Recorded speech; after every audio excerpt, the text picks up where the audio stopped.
The day I learned the truth about my cousin, I realized I had never really known her at all. That sentence has lived in the back of my throat for months now, like a shard of glass I keep swallowing by mistake. Even today, when I think about her face, the way she used to smile at me, the way she'd loop her arm through mine like we were sisters, I feel something twist inside my chest. Not anger. Not yet. Just a slow, quiet ache, the kind you get when someone you love places a hand on your shoulder, only to push you off a cliff. But the night everything came crashing down didn't start with suspicion. It began with laughter, which is how betrayals often like to dress themselves. I remember the sound of rain tapping the kitchen window. I was making tea, ginger and cardamom, the kind my mother used to brew when she wanted to calm her nerves.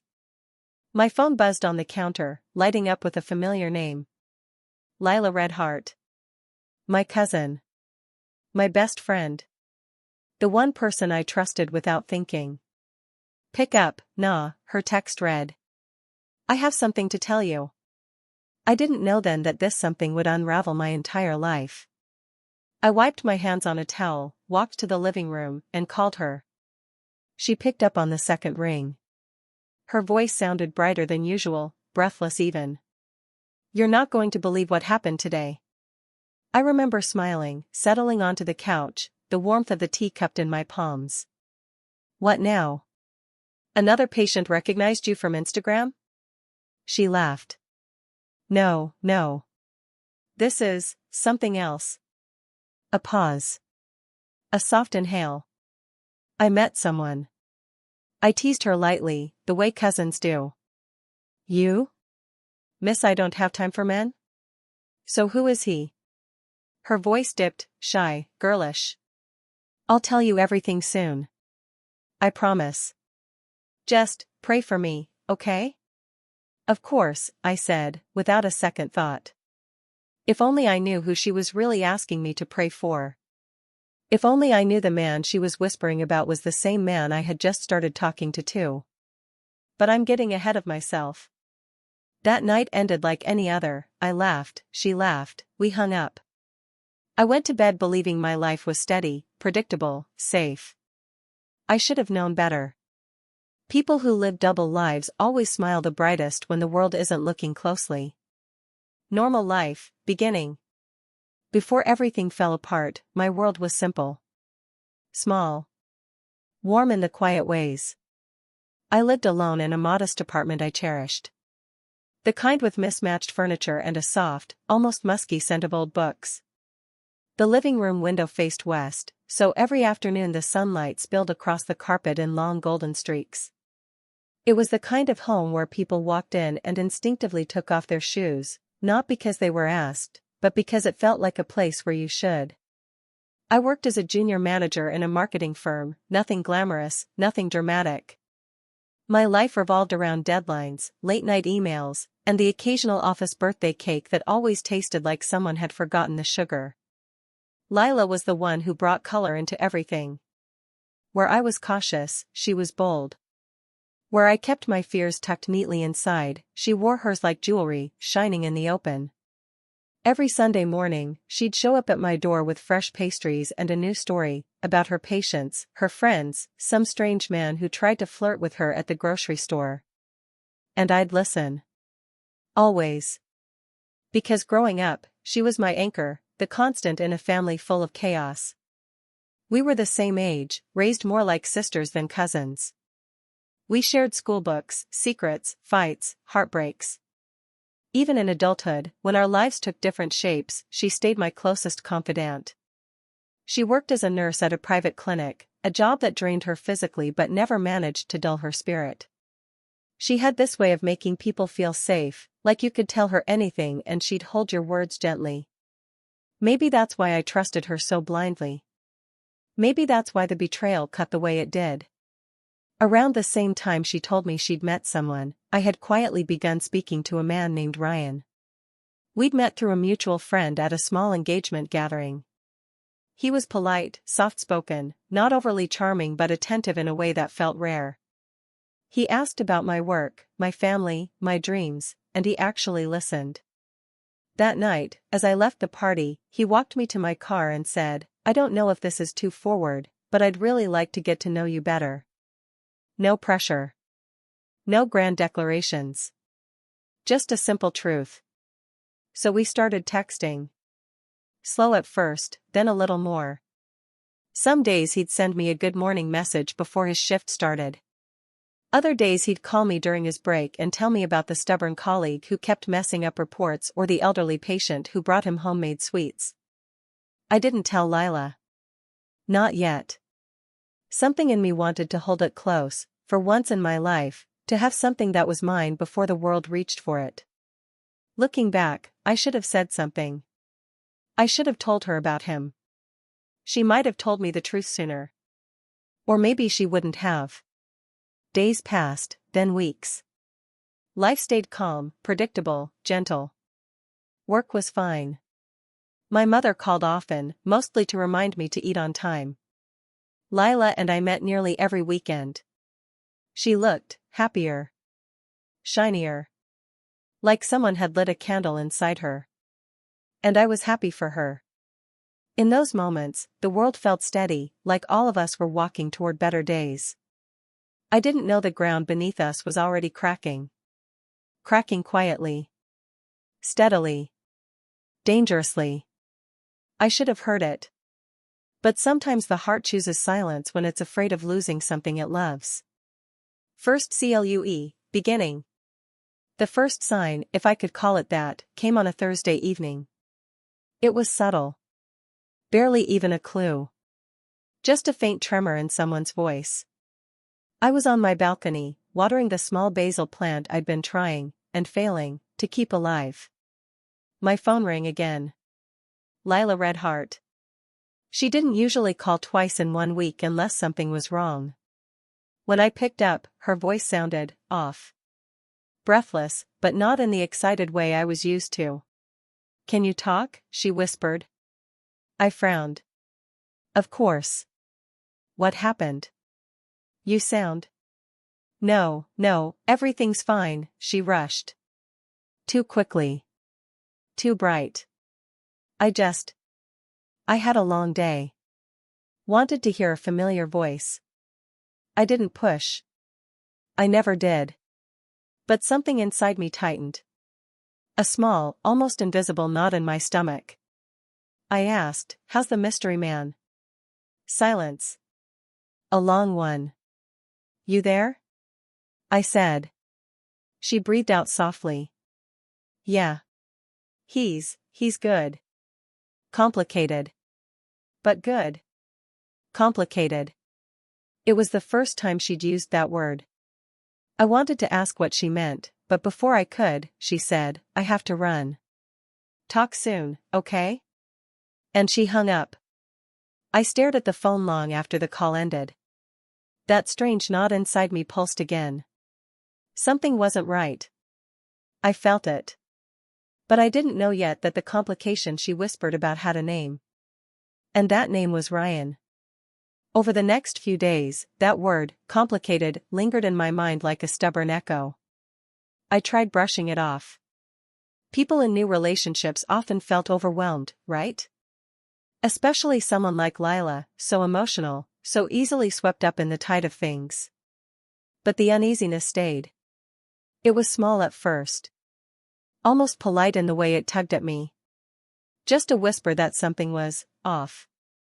Then, piece by piece, the whisper grew louder.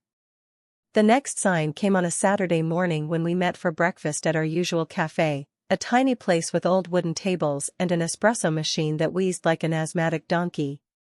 She arrived 10 minutes late, slightly breathless. Not unusual for her. But what caught my eye was her expression, half smile, half something else. Her eyes darted across the cafe as if she was checking to see who might be watching. I gestured for her to sit. "Everything okay?" She nodded quickly. "Yeah. Just a long night." "A long night with him?" I teased.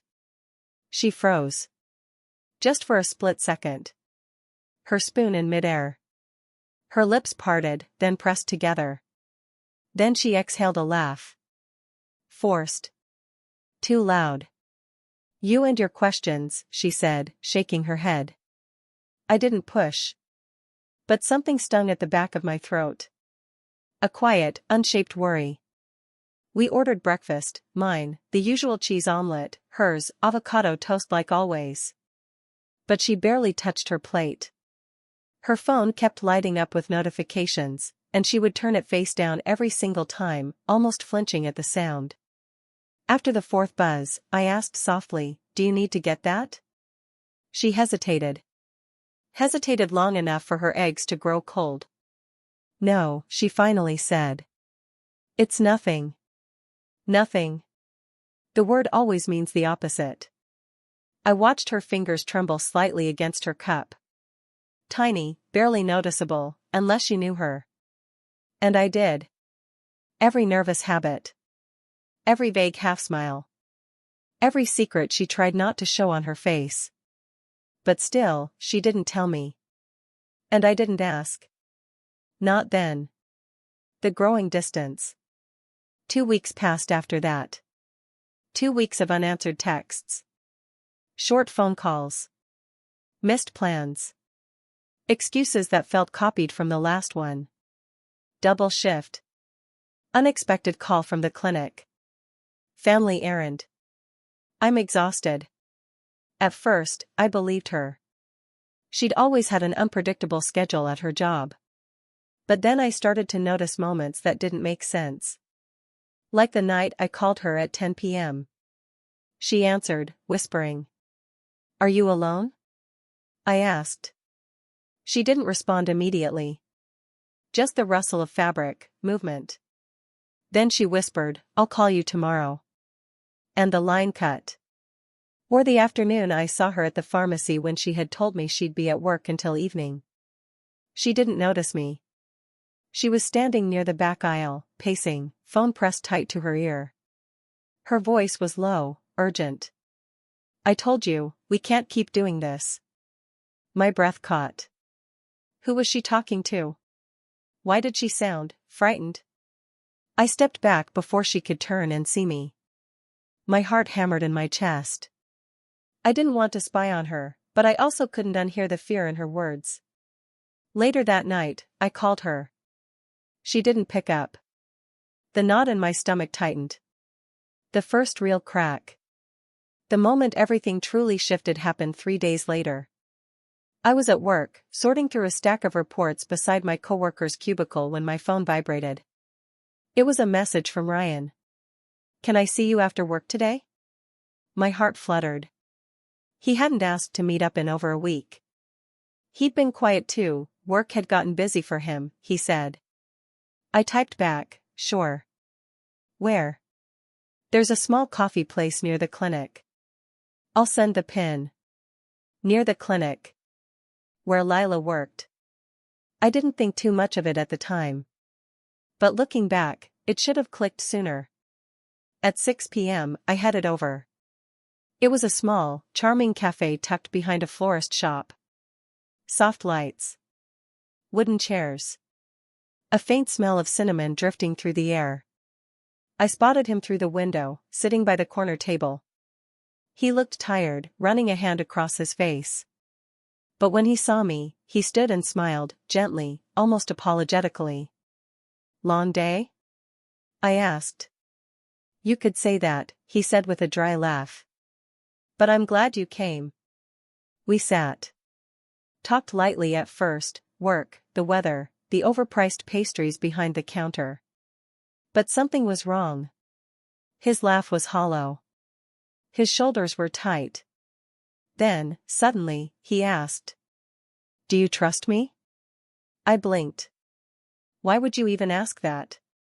He looked at me for a long moment, long enough that my breath caught in my throat. I want to be honest with you," he said softly. "Completely honest." My pulse quickened. "Ryan, what's going on?" He inhaled deeply, as if steadying himself. "There's someone else involved," he said.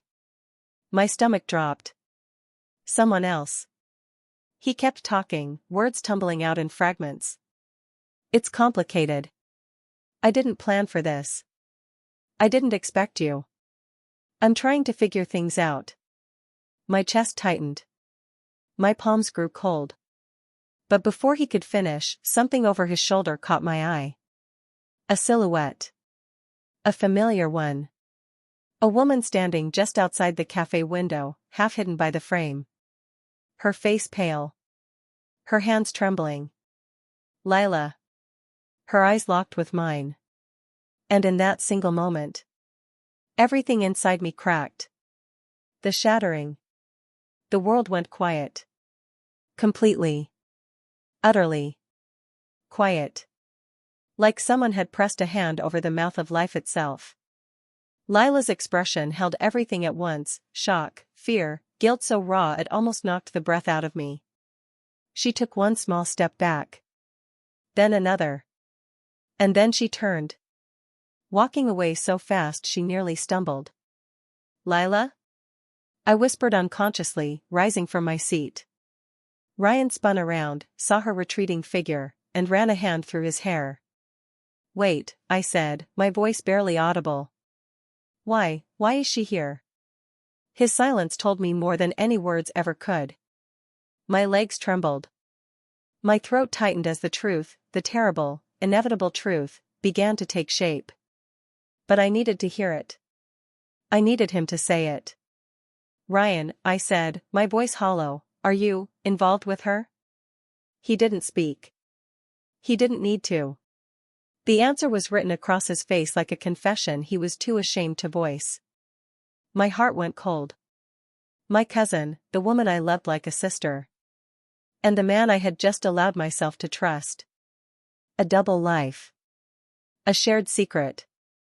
A betrayal woven quietly between both of them. And I was the last to know. I don't remember leaving the cafe. The cold evening air hit my face, but I barely felt it. My legs moved on their own, stumbling onto the narrow sidewalk as if the ground beneath me had tilted and I was trying desperately not to fall. The streetlights buzzed faintly. Cars passed. People walked by, laughing, talking, living their ordinary lives. While mine had just split down the middle. I could still see Lila's face, ghost pale, eyes wide with something like regret or fear. I couldn't tell. And Ryan's silence, heavy as stone, followed me like a shadow. I heard him call my name from behind. Please, wait. But I kept walking. Fast. Faster. Please, he said again, footsteps catching up to mine. Something inside me snapped. Don't, I said, turning sharply. Don't touch me. Don't follow me. Don't say another word. He stopped a few steps away, breathing hard. His face was strained, jaw tight, eyes filled with a mix of remorse and panic. Let me explain. I laughed. A brittle, breaking laugh I didn't recognize. Explain? I said. You've been dating both of us. What's left to explain? It wasn't like that, he said quickly. It wasn't supposed to happen. I met her first, yes. But then I met you. And I held up my hand. No. No. You don't get to do this. Not to me. Not to her.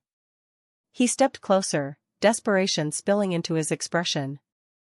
You and I had something real. Stop. I shook my head, feeling the burn of tears pressing behind my eyes.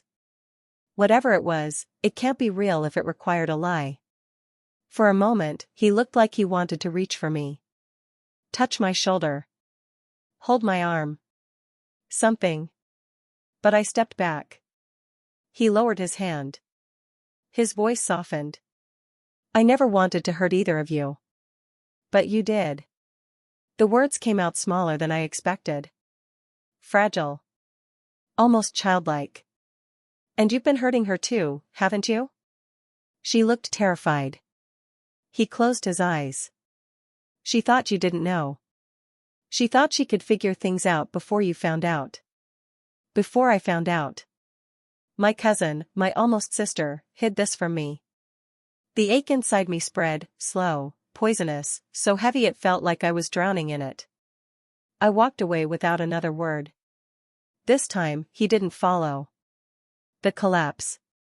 The moment I reached home, everything fell apart.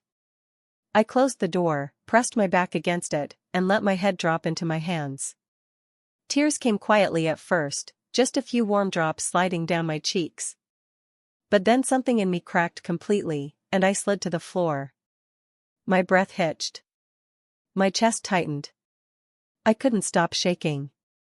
It wasn't just betrayal. It wasn't just heartbreak. It was the loss of two people at once. Two people I cared about in different ways, but deeply, sincerely. And they had walked this secret path together. Behind my back. The thought made me feel small. Invisible. Like the moments I had shared with both of them, the laughs with Lila, the tender conversations with Ryan, had been borrowed. Not really mine. The room was dark except for the dim glow of a lamp in the corner. Shadows stretched across the walls. Somewhere outside, a car honked. A dog barked. Life kept going. Mine felt frozen. After a while, my phone buzzed. Once. Twice. Then again. I didn't need to check to know who it was. Lila. And Ryan. Both calling. Both texting. Ryan's messages came first. Please talk to me. I'm so sorry.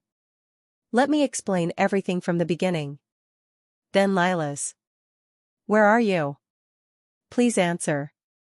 I'm coming over. My throat tightened. I typed one message to Lila. Don't come. I turned my phone off and tossed it onto the couch. Then I curled up on the floor and cried until my body felt empty. The confrontation with Lila. She didn't listen. Of course she didn't. The next morning, a loud, insistent knock shook my door. I dragged myself out of bed, eyes swollen, mouth dry, head heavy from tears. I opened the door, and she nearly stumbled into me. Her hair was tied messily. Her face was pale. Her eyes were already wet. She whispered my name. Please, let me in. I moved aside without looking at her. She stepped in cautiously, as if my apartment had suddenly become a minefield. We stood there in silence, the weight of everything neither of us knew how to say pressing against the air. Finally, she spoke. I didn't want you to find out like that, she whispered. I let out a hollow sound. Really? And how exactly did you want me to find out? She winced, closing her eyes. I was trying to end things, she said. I swear I was. With him. I didn't know how to tell you. I stared at her. You were with him first? She nodded weakly. Almost 3 months. 3 months. My stomach dropped. And all this time, my voice cracked. You let me talk to you about him. I didn't know it was him, she said quickly. Not at first. You didn't tell me his name. You didn't tell me anything. I looked away. Because for once, I wanted something to just be mine. She sank onto the couch, burying her face in her hands. Her shoulders trembled as she cried. I didn't do it to hurt you, she said between sobs. I swear. I swear on everything, I didn't. I sat across from her, feeling like my heart was a torn piece of paper. Then why, I asked softly, did you stay with him after you realized? She lifted her head slowly. Her eyes, red, swollen, met mine. Because he told me he loved me. A knife twisted inside me. And when did he tell me that? I asked. After, she whispered. After he met you. I inhaled sharply. So you were competing with me? She shook her head frantically. No. No. I was scared. Scared he'd choose you. Scared I'd lose you both. I let the silence settle. She cried harder. I'm so sorry. I wanted to shout at her. Throw something. Blame her. Blame him. But the pain was too heavy for anger. Too thick for yelling. Instead, I said quietly. You should go. Her breath caught. Please, don't say that. Please don't shut me out. You already shut me out, I said, standing up. You made that choice weeks ago. She wiped her tears, stood shakily, and reached for my hand. I stepped back. Her face crumpled. I was going to tell you, she whispered one last time. But I just opened the door. And this time, she left. After Lila left, the apartment fell into a silence so deep it felt like another presence, something heavy sitting beside me on the couch, breathing with me, pressing against my chest. I stared at the closed door for a long time, as if expecting her to come back. But she didn't. And I didn't want her to. I wasn't angry. Not yet. I was numb. My mind kept replaying tiny details I hadn't understood before, the excuses, the looks, the hesitation in her voice, the way she always asked about my dates with a strange tightness around her smile. How could I have been so blind? Around noon, I forced myself into the shower. The hot water stung my skin, but I didn't move. I let it run until the glass fogged and my shoulders stopped shaking. I wrapped myself in a towel and caught a glimpse of my reflection in the mirror. My eyes looked older. Tired. Confused. I hardly recognized myself. The message I shouldn't have seen. When I stepped out, I grabbed my phone from the couch. I expected a flood of notifications, and I wasn't wrong. 13 missed calls from Lila. 8 from Ryan. Several messages. I ignored all of his and tapped one from her, only because the preview caught my eye. It wasn't addressed to me. It read. He's lying to both of us. My heart stopped. I clicked it open. But it wasn't from her. It was forwarded. She had forwarded a screenshot. A conversation. Between her. And him. Ryan. The timestamp was just a week old. His messages were short, clipped, frantic. Ryan, you weren't supposed to meet her again. Ryan, I told you I needed space to figure things out. Ryan, don't make this harder. Lila, you told me you loved me. Ryan, I do. But she's easier. She trusts me more. Lila, you're using her. Ryan, I'm not using anyone. I just need time. My hand shook. Easier. Trusts me more. Like I was a tool. A placeholder. A safe choice. Something he could slip in and out of as needed. I sank onto the couch. Where in all this chaos was the truth? Was Lila trying to protect me? Or was she trying to win him back? Or punish him by exposing him? I didn't know. What I did know was that Ryan had lied. To both of us. Without hesitation. And that made everything painfully, devastatingly clear. The final call. Later that evening, when the sun had dipped low and the sky dimmed into bruised shades of blue, my phone rang again. This time, I answered. Not because I wanted to hear his voice. But because I needed the truth. Hello? Ryan exhaled, almost relieved. Thank you for answering. Don't thank me, I said. Just talk. There was a long pause, then. I was with her first, he finally admitted. That part is true. My fingers tightened around the phone. But I didn't know what we were, he continued. She was different with me. Hot and cold. Emotional. Dramatic. We fought a lot. I closed my eyes. And then you met me. Yes, he whispered. You were calm. Easy. Not messy. And I thought, maybe this is better. Better. I swallowed hard. And what did you plan to do? Keep us both? Test us until you picked one? No, he said, voice cracking. I was trying to end things with her. But she kept pulling me back. She said she'd tell you first. I didn't want you to think. Think what? I cut in. That you were the kind of man who plays two women at the same time. The kind who lies when he's cornered? Silence. Then he said something so quietly I almost didn't hear it. I didn't want to lose you. My breath hitched, not from softness, not from tenderness, but from disbelief. You already have. I hung up. And this time, he didn't call back. The moment I decided I wouldn't be silent. Betrayal has a strange way of sharpening the world. Suddenly you notice things you'd ignored before, the way a person's tone shifts, the way they avoid your gaze, the excuses that don't quite add up. I spent the next 2 days thinking about everything. Every conversation. Every moment.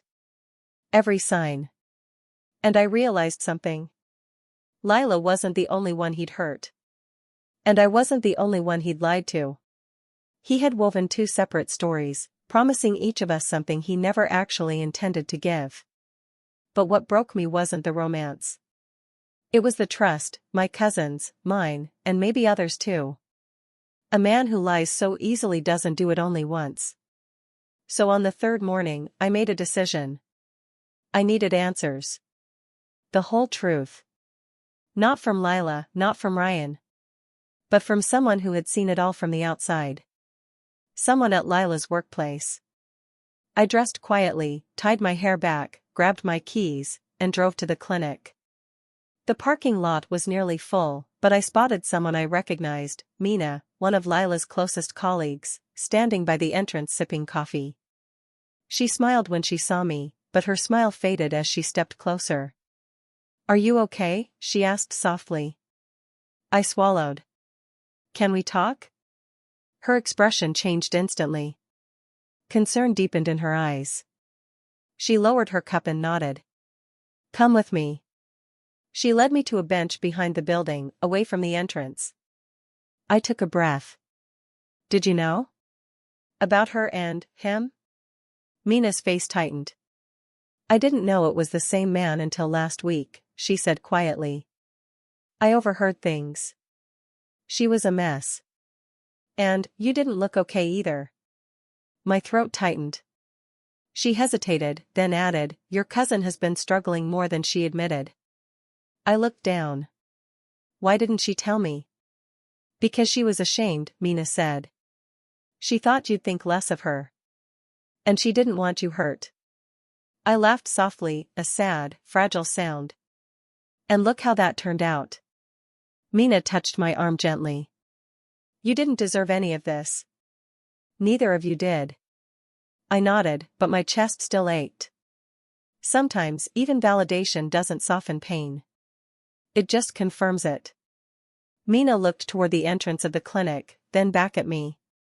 Can I tell you something? She asked. I nodded. She lowered her voice. That man, Ryan, he wasn't honest with either of you. He came here once. Looking for her. The way he talked, the way he acted, something felt wrong. Manipulative. A sharp chill ran through me. What do you mean? She hesitated. I think he enjoyed having both of you. Being the center. Being the one choosing. The air around us grew colder. This wasn't just betrayal anymore. It was a pattern. A habit. A game. And we were both pieces on the board. My jaw tightened with a feeling I hadn't allowed myself to feel yet. Resolve. I wouldn't let him twist the truth. Not anymore. Not for me. Not for Lila. Not for whoever came next. I stood up. Mina looked up at me. What are you going to do? I inhaled, steady and certain. Something I should have done from the beginning. I didn't sleep that night. I lay on my back, staring at the ceiling, the glowing strip of dawn slowly seeping into my room like a quiet intruder. My mind kept replaying every scene from the past month, every lie, every excuse, every smile that now looked rehearsed in hindsight. I kept hearing his voice. Please, don't tell anyone yet. That single word, yet, told me everything. He planned to control the timing. He planned to control the narrative. He planned to control me. And after a lifetime of being the quiet cousin, the one who smoothed conflicts, the one who stayed out of people's storms, I felt something shift inside me. Not rage. Not revenge. Just a very deep clarity. I sat up, breathing slowly, the room still cold from the night. My phone buzzed on the nightstand, 3 messages from Daniel. Daniel, we need to talk. Daniel, please pick up. Daniel, I'm driving over. I stared at the screen, then calmly turned the phone face down. Not today. I got dressed, choosing something simple, a gray sweater, dark jeans. Nothing dramatic. I made myself a cup of tea, though my hands trembled when I lifted it. The steam warmed my face, grounding me, reminding me that life still moved forward, whether I liked it or not. And then I drove. Not to Daniel. Not to Uncle Ron's house. Not to my parents. I drove to the one place where I knew I would get answers that didn't come coated in guilt or shame or manipulation. Lena's apartment. The same place Daniel had been hiding out. The place where he had cried. Lied. Chosen. I stood in the hallway for a long moment before knocking. The paint on her door was chipped, and I caught myself staring at the cracks, how they spread like tiny branches, like how secrets grow, unnoticed until they break the surface. Finally, the door opened. Lena appeared wearing an oversized t-shirt, her hair tied up in a careless bun. For a second, her expression was neutral, like she hadn't fully registered who was standing there. Then her face drained of color. Oh. She swallowed. Maya. I nodded politely. Hi. She stepped back, almost instinctively. Is Daniel with you? No, I said softly. It's just me. She hesitated, then opened the door wider. You want to come in? If that's all right. Inside, the apartment smelled faintly of lavender and old books. A half-finished jigsaw puzzle sat on the coffee table. A mug with lipstick marks rested on the counter. None of it matched the chaos I expected. It was tidy, lived in, quiet. So painfully normal. She sat across from me on the couch, tucking her knees up slightly, like she was bracing herself. I suppose, she said finally, voice trembling, you know. I nodded. I do.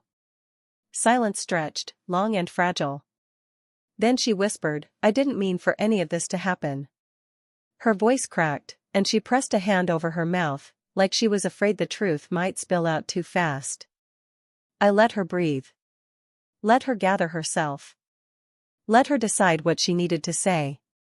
When she did, her voice was barely a whisper. I left him because he lied to me. Over and over.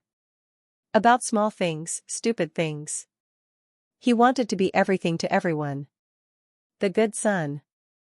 The dependable nephew. The heroic cousin. But with me, he was different. Softer. Real. Vulnerable. She paused. And that scared him. I listened quietly, my hands folded on my lap. I never tried to come between you and him, she continued. I knew you two were close. I admired that. But when he told you I wasn't right for him. Her lip quivered. He broke something in me. I felt a strange mixture of sadness and bitterness rise in my chest. I believed him, I said quietly. I defended him. Her eyes filled with tears. I know. And that's why he kept lying. Because he knew you'd always see the best in him. I looked away, swallowing hard. She reached forward slightly, not touching me but close enough that I felt the warmth of her presence. You deserve the truth, Maya, she whispered. You deserve to know who he really is, not the version he performs for you. Her words cut more sharply than anger ever could. After a long silence, I asked softly, where is he now? She shook her head. He went back to his parents' place last night. He said he needed time to figure out what story to tell before everything collapses. I exhaled slowly. There it was. The plan. Control the story. Control the people. Control the sympathy. But not this time. I stood, smoothing my sweater. Thank you, Lena. She looked up at me with red-rimmed eyes. What are you going to do? I thought for a long moment before speaking. I'm going to stop protecting him. Her face softened in a way I didn't expect, like she had been waiting years for someone else to finally say those words. When I left her apartment, the cool air hit my face, refreshing and sharp. I felt steadier. Not angry. Not broken. Just done. I drove straight to Uncle Ron and Aunt May's house. Their driveway was empty except for Aunt May's car. My hands tightened on the steering wheel as I parked. Aunt May opened the door before I even knocked, as though she had been standing behind it, listening for footsteps. Maya? What happened? She asked softly, studying my face. Is Daniel here? I asked. She shook her head. No, sweetheart. He told us he was staying at a friend's. I exhaled slowly. The lying was so constant it had become his air. She stepped aside. Come in. Tell me what's wrong. I walked inside, feeling the familiar scent of lemon polish and old curtains, my childhood in a single breath. We sat at the dining table, and for the first time in my life, I didn't hesitate to tell the truth. All of it, I said. And I began. As I spoke, her face changed, shock, hurt, confusion, disbelief, dawning awareness. Her hand clasped her necklace repeatedly, a gesture I'd often seen when she was overwhelmed. When I finished, she sank back in her chair, covering her mouth with trembling fingers. Oh, God, she whispered. My son did all this? I nodded gently. And then, for the first time in years, Aunt May cried. Not loud. Not panicked. Just quiet tears of a mother realizing the person she raised had become a stranger she didn't recognize. I reached forward and squeezed her hand. It's time, I whispered, for all of us to stop pretending. Uncle Ron came home just as Aunt May and I were sitting in the living room. He wiped his boots at the door, humming softly under his breath, a habit he had whenever he'd had a long day at work but didn't want to bring the stress inside. The moment he saw our faces, his humming stopped. What happened? He asked, his voice tightening. Aunt May looked at me as though asking for silent permission. I gave a small nod. She took a deep breath, stood up, and placed a trembling hand on her husband's arm. Ron, sit down. Please. He obeyed slowly, eyes flicking between us. There was fear in them, fear of the unknown, the kind that sits heavy in a parent's chest. Aunt May tried to speak, but her voice cracked. So I did it.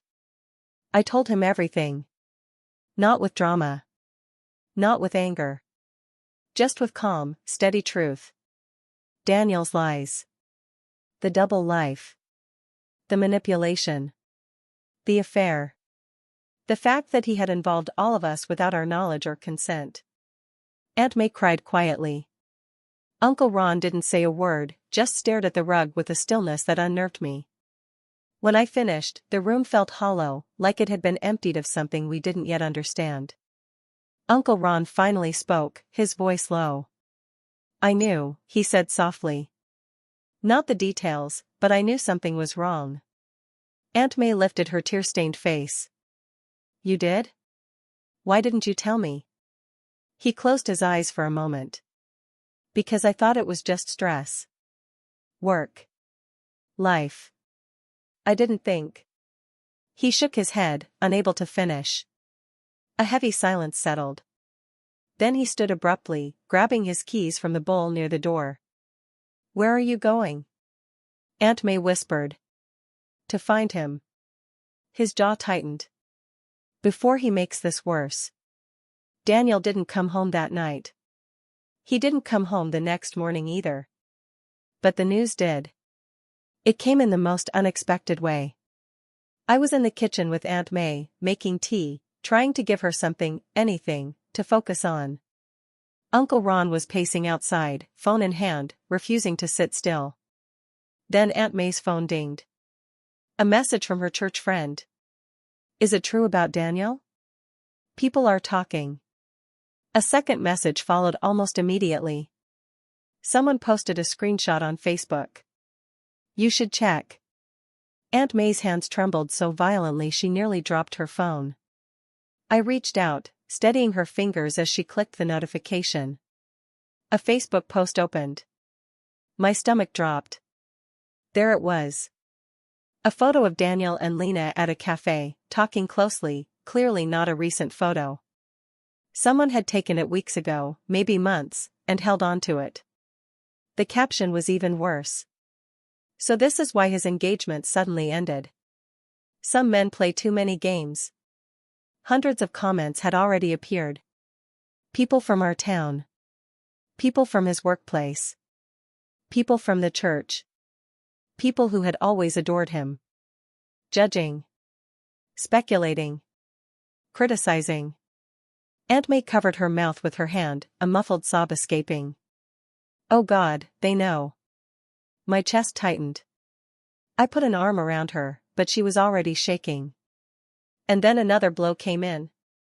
My phone buzzed. A text from my younger sister. Maya, everyone is talking about Daniel. Are you okay? Followed by. Did you know about the affair? They're saying you tried to cover for him. That last line made my heart stop. I felt cold, numb, like the world had spun too fast for me to catch up. Uncle Ron came inside then, hearing the sound of notifications. He froze when he saw the screen. Dear Lord, he whispered. The three of us stood there, caught in a storm we didn't start but were now all drowning in.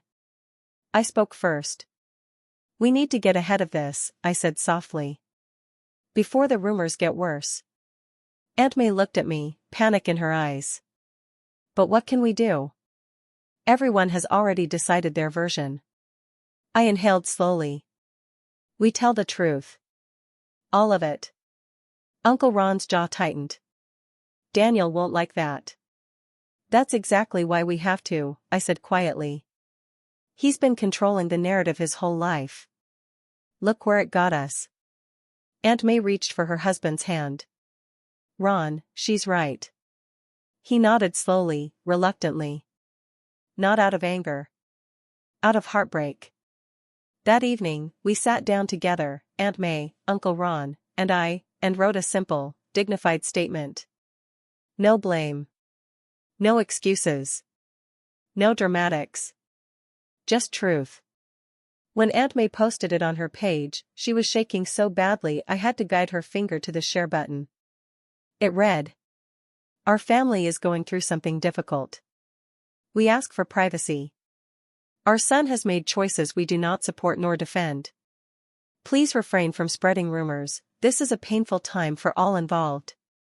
Within minutes, people began responding with sympathy. Some apologized. Some backed down from earlier accusations. Some shared their own stories of family heartbreak. And for the first time in days, the weight in the house lifted, just a fraction, but enough to breathe. But Daniel? He finally showed up at 10 p.m. He walked in like a man who had been dragged through the mud, eyes red, hair disheveled, shirt wrinkled. He looked at the three of us sitting in the living room and froze. What did you do? He whispered. Not I'm sorry. Not I messed up. Just. What did you do? Aunt May broke then. Daniel, look what you've done to us. He flinched, looking from face to face, his expression flickering between fear, anger, denial. This isn't my fault, he snapped. Someone leaked that photo. I didn't ask for this. I stood slowly. No, I said softly, you didn't ask for the photo. But you did everything that led to it. He turned toward me sharply. You think you're better than me? You think you understand? I stepped closer. No, I said with a calm he didn't expect. I'm just done lying for you. His mouth opened, closed. For the first time, he looked smaller. Like the truth had finally caught him. And there was nowhere left to run. Daniel didn't speak for a long time. He stood in the middle of the living room, shoulders rising and falling with uneven breaths, as though he were standing in the center of a wreck he had caused but didn't yet know how to admit to. Aunt May couldn't look at him, her eyes stayed fixed on her lap, fingers twisting the hem of her sweater. Uncle Ron leaned against the armrest, jaw clenched, but even in his anger there was sorrow. The kind only a parent feels when they realize their child has grown into someone they don't quite recognize. I watched Daniel carefully. Not with resentment. Not with pity. Just a deep, tired sadness. Finally, his voice cracked through the quiet. "I didn't think it would go this far," he murmured, staring at the carpet. "I didn't think people would find out." Uncle Ron exhaled sharply. "Son, that's the problem. You didn't think. Or you thought only about yourself." Daniel flinched as though those words physically struck him. I spoke slowly, my tone steady. "Daniel, people didn't betray you. You betrayed them. Us. Yourself. Lena." He winced at her name. Aunt May finally lifted her gaze. There were tears in her eyes, but her voice, when it came, was soft and firm. "I raised you to be honest," she whispered. "I raised you to do the right thing even when it's hard. What happened to you, Daniel?" His breathing hitched, and for the first time, his mask cracked.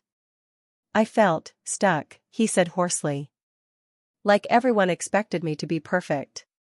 The good son. The reliable one. And when I met Lena, I could breathe.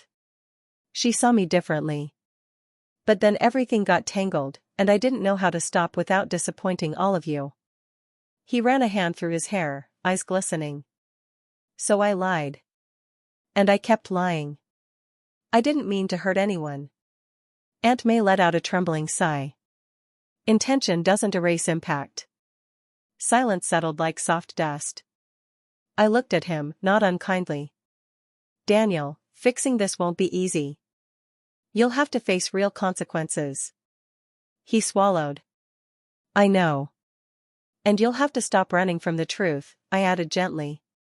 He nodded, wiping his eyes. It was the first honest gesture I had seen from him in weeks. Healing didn't happen overnight. In small towns, scandals travel like wildfire, but compassion travels too, slower, gentler, but just as real.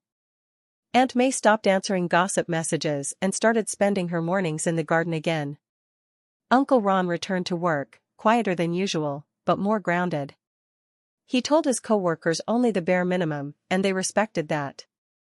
Daniel stayed home for a while. He apologized to Lena, truly apologized, though she didn't take him back. She told him she needed space, time, clarity. He didn't argue. He understood. He apologized to Aunt May and Uncle Ron more than once. And finally, he apologized to me. We sat on the porch one evening, the sky painted gold with sunset. He stared at his hands as he spoke. "I should have trusted you enough to tell you the truth," he murmured. "You were always on my side." I looked at him gently. "Being on your side doesn't mean covering for you at the expense of others." He exhaled. "I know that now." There was a long pause before he continued. "I'm going to therapy," he said quietly. "I already scheduled the first appointment." I nodded, not surprised. "That's good. It's time," he said softly, "for me to figure out who I am when I'm not performing for everyone." His voice held a maturity I had been waiting years to hear. For the first time since the truth came out, I felt a small, warm spark of hope. As for me, I began rebuilding my own life, slowly and intentionally.